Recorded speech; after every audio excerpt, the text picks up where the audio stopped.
Қайырлы күн, құрметті қанымдар. Мен сұлу арнасына қош келдіңіздер. Бұл арнадан сіздер үй жағдайында күнделікті өз-өзіне күтім жасау туралы пайдалы кеңестер ала аласыздар. Әйел адамның жаста сұлу көрінуі әрине әдетте өз-өзіне жасайтын күтіміне байланысты. Осы орайда сұлулық символы атанып, күні бүгінгі 90 жасқа келгенше сіз әдемілігі мен сымбаттылығын сақтап қалған Софи Лореннің мына сөздерін сіздерге мотивация ретінде беруді жөн көрдім.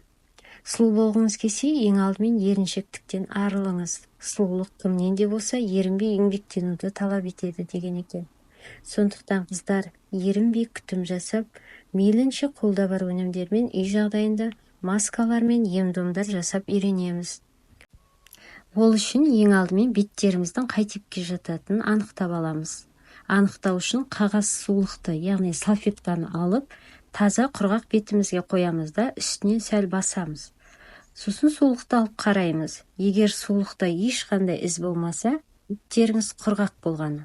Ал егер маңдай мен мұрынның екі тұсында ғана болар-болмас із қалса, қалыпты тері болып саналады.